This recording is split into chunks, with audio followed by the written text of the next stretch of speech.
face the challenge of the lunch house.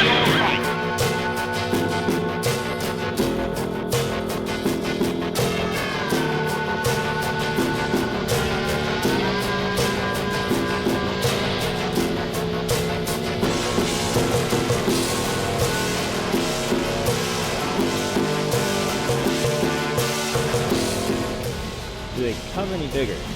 I don't think so. I like how it says snack size on the front of it.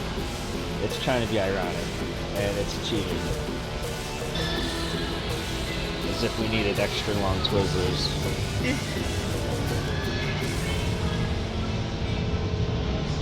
I know, how would you drink this?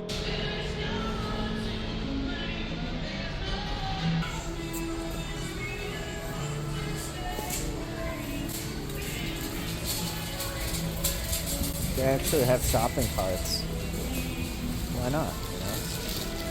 If you ever wondered what a 5-pound chocolate bar looked like, you're looking at it. Pure chocolate since 1894. And it's $44.95.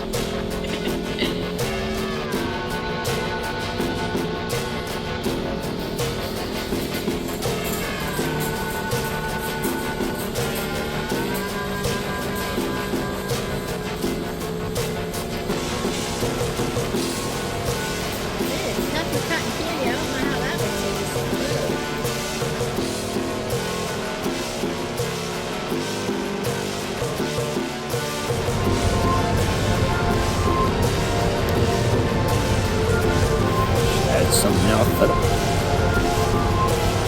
let's make sure it's into well, and that is our own here for the else. That was how you're doing your review and that I'm also just looking at everything that we say Get up in a ladder, you don't do it hard.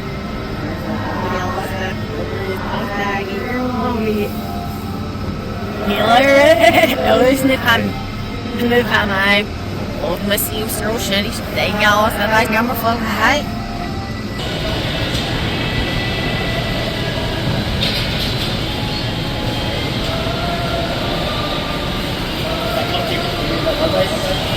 I can't think pretty.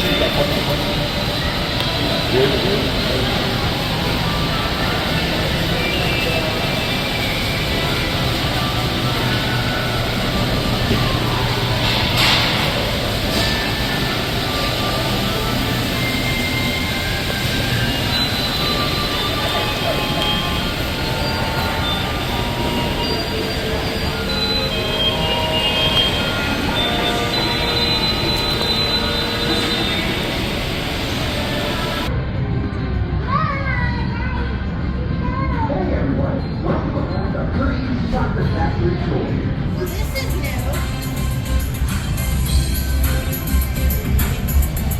There used to be a cow up there, now they removed the cow. Oh, there's the cow.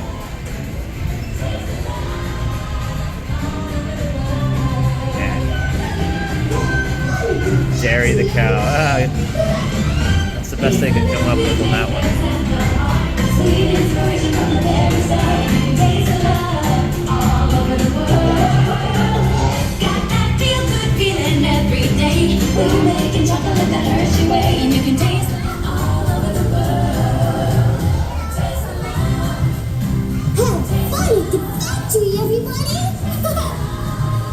Large cleaning machines that screen and thoroughly remove unwanted parts like pulp and bits of cacao pod. Our cocoa experts carefully select, sort, and combine beans from various countries. This is one of those days I did not expect to be learning about beans. Yeah, some I support are interesting or stuff for like 5 We pour the blended cocoa beans You're into welcome. large revolving roasters, which get extremely hot. Toasty in here, isn't it? Trying to get our facts straight. Next, we quickly cool the beans and feed them into a breaking chamber, which cracks open the shells at high speed. Inside each shell are 2 tiny pieces called cocoa nibs. but now since you said that was a plan, Hey, a good friend of mine is waiting up ahead to tell us more. Which way everyone is. The lucky are feeling the shots which grow. Cocoa makes the red sweet chocolate. Cocoa nibs have been ground down like this for thousands of years. Milling machines generate lots of heat through intense pressure and friction. The grinding turns cocoa nibs into the smooth, Our pressing machines squeeze the unsweetened chocolate into discs of cocoa powder known as Hershey's cocoa. Pressing also produces cocoa butter, which we'll use later on. Every day, shining tanker trucks pick up milk from local farms and line up outside our factory for delivery. Hershey is one of the only companies in the world that uses fresh milk to make milk chocolate. Part of my job is to make sure all of that milk meets our high quality standards. Once it passes testing, we mix sugar into the milk using large batching tanks. This is where the art of chocolate making all comes together.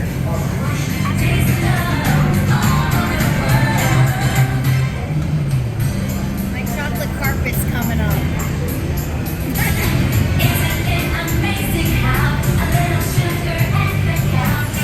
You always thought that they lowered the chocolate carpet. We dry the chocolate kernels with coarse powder. Then we mix in the cocoa butter we pressed out earlier and add adaptive vanilla. This brings out the chocolate's rich taste and creamy texture. And of course, then steel rollers that grind and refine the chocolate until it reaches a smooth, uniform consistency. Here's our friend Kiss to explain the next step in the process. These conching machines use thick granite rollers to smooth and transform your I never thought a process could look so creepy. The conching process mixes and heats the chocolate, developing a rich flavor and That's the stuff out of nightmares, you know? until it reaches the silky liquid texture. This whole place is the stuff out of nightmares. In case you ever seen Event Horizon. After conching, we temper You know the what I'm milk talking chocolate. about. He thinks this is creepy? He must not know about dark pretzel rides. Event Horizon? More like Funhouse. Pretzel rides are one of those things that once you do them, you tend not to forget. There aren't that many things as memorable as those that make you feel. The human brain records memories much like a videotape. I prefer Betamax. That's a tangent. A topic for another time. What was I saying? Oh yeah, the human brain. The human brain records memories much like a video cassette. The cerebral cortex processes signals from sensory glands that are channeled from the 5 major senses: sight, touch, hearing, taste, and smell. When one or more of the senses are denied it creates confusion. Confusion is a natural state of the waking mind. It's when confusion goes on long enough, or when confusion is coupled with just the right combination of things, that it triggers an innate sense of fear that exists in all primates. What is it with humans and wanting to scare themselves? As if the universe isn't scary enough? Nonetheless, as you are probably aware, many individuals have taken advantage of the human brain's frivolous ways.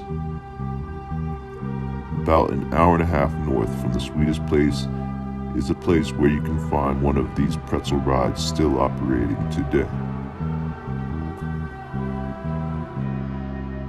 Noble's Amusement Resort was established in 1926. When it first started out, it wasn't much more than a merry-go-round and a couple of food stands. Before that, the land that it sits on was handed down from owner to owner, starting with John Penn, the governor, who signed the deed transferring 292.25 acres of land to John Salter in 1775. Known as Peggy's Farm, the land was purchased for the sum of 14 pounds, 12 shillings, and 3 pence farthings. Oh, I didn't say farting. By the time it was sold to the Reverend Henry Hartman Noble, the United States had adopted a currency of its own and was sold to the man for a whopping $931, all 292 1/4 acres. In 1880, the Knoebels family moved to Peggy's farm. For 2 consecutive generations, the land would act as a farm and a sawmill. Henry, better known as Ol' Hen, brought the idea for a theme park into fruition. For decades, the park continued to thrive and grow, closing rarely. Of course, history has a way of disrupting things, and the park was closed for 2 years in 1943 on account of a certain somebody that had decided to invade Poland in just a few years prior.